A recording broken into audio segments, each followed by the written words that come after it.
Penghuninya Walid wa mawalad, pendiri bangsa yang dinamakan funding apa, lanjutkan. Memang manusia yang mendirikan negara ini laki-laki saja. Funding parent, pendiri, orang tua pendiri, walidain, pendiri, wama walad, dan yang dilahirkan dari para pendiri ini hari ini dan nanti. Maka bangsa adalah yang lalu, yang hari ini, yang akan datang, yang tinggal di sebuah negara. Maka tatkala kita mengheningkan cipta,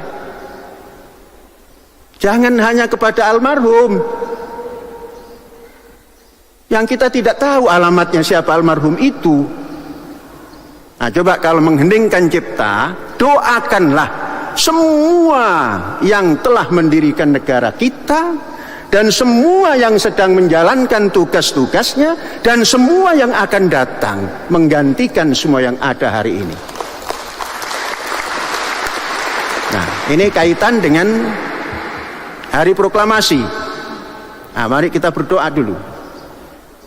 Dalam 1 Muharram ini kita berdoa untuk Indonesia, negara kita. Mengheningkan cipta, mulai.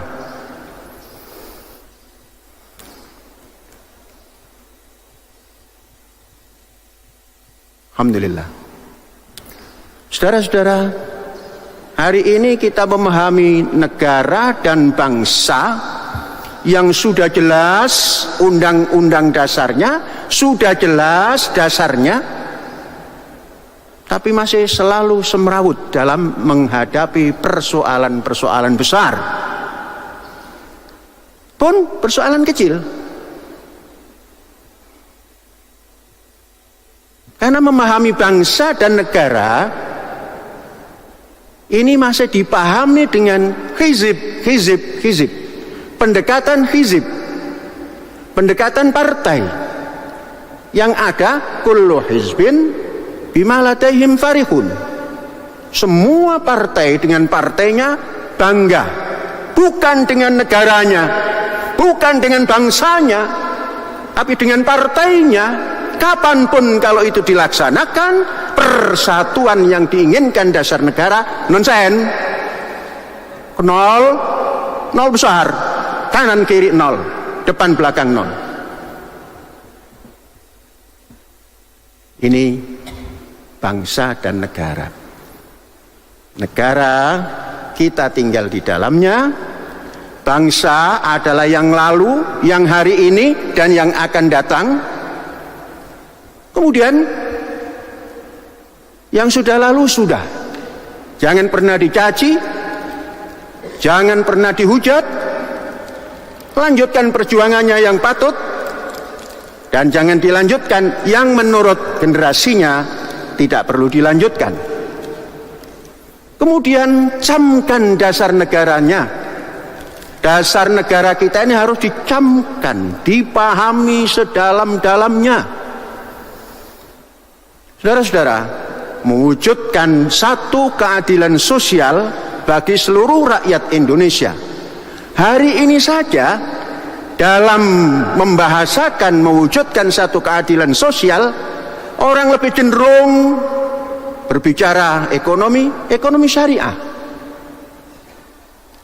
Tidak pernah berbicara ekonomi kerakyatan Indonesia, ekonomi syariah yang rujukannya pada ribuan tahun yang lalu.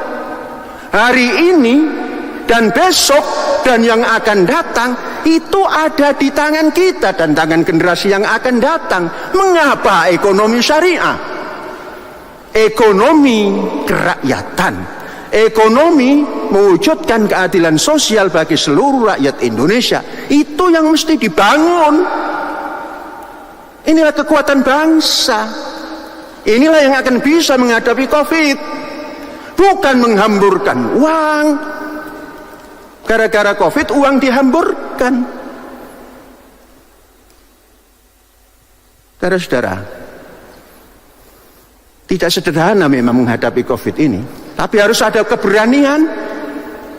Dan harus bisa mengambil satu langkah yang strategis dan tepat. Saudara ingat, 1 Maret diumumkan ada COVID. 1 Maret itu saya sudah mendatangkan dokter dari Bandung, kerjasama dengan Rumah Sakit Boromius. Orang bertanya, mengapa Boromius? Saya menjawab, kesehatan tidak kenal agama. Datang untuk apa? Untuk vaksin flu. Sangat sederhana, vaksin flu. Karena dengan flu itu badan kita, ketahanan kita kalau terserang flu turun. Tatkala turun itulah master corona datang.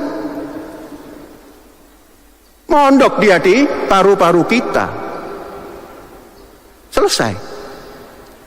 Kita dikritik oleh banyak orang, ini bukan penyakit yang dihadapi dengan vaksin flu. Oke, memang bukan. Tapi kita mempersiapkan seluruh kader bangsa yang di atas 5.000 jumlahnya ini, jangan satu pun yang terkena flu. Yang dari flu itu jembatan emas bagi corona untuk masuk.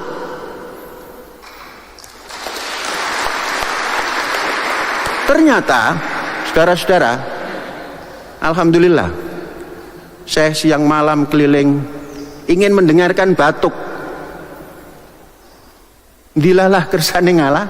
Lah kok nggak ada yang batuk kecuali yang sedang batuk. Nah itu belakang udah batuk tadi. Tapi batuknya batuk mengiyakan yang baik. Sudah jalan. Saya selalu meresearch apa setelah itu, supaya asupan yang masuk ke dalam fisik yang penghuni ma'had ini bisa tahan menghadapi segala macam. Terus kan sekarang gampang bertanya pada malaikat, gampang hari ini, tidak perlu jadi nabi lagi. Selesai nabi, tapi malaikat tetap menurunkan wahyu. Ya paling tidak Google lah. Kita setiap bertanya dijawab, mendapatkan jawaban bahwa makanan yang paling sehat untuk mempertahankan kesehatan kita menghadapi COVID ini adalah gandum utuh.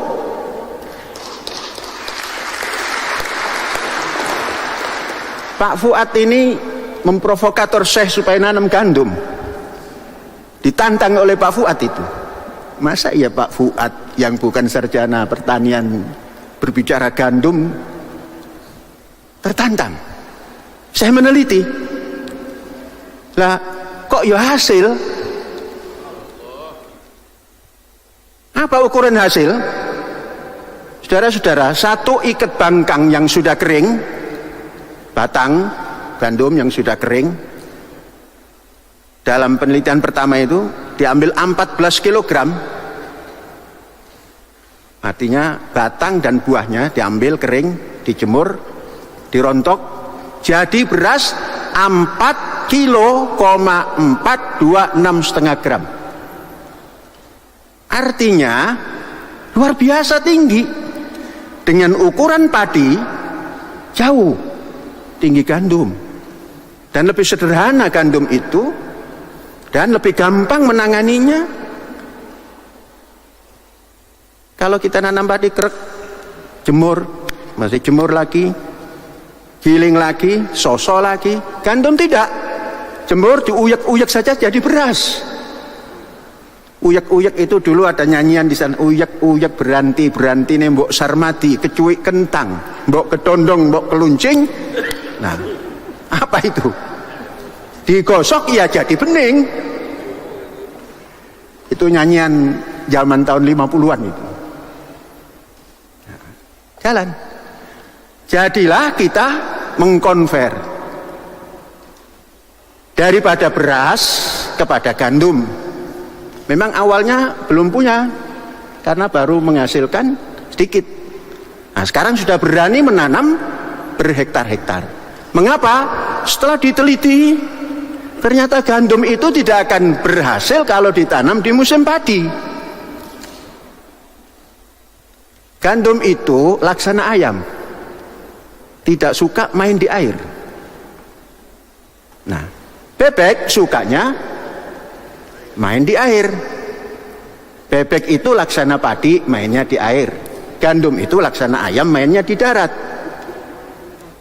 Sedangkan satu musim itu kalau dibagi kuartalan ada 3.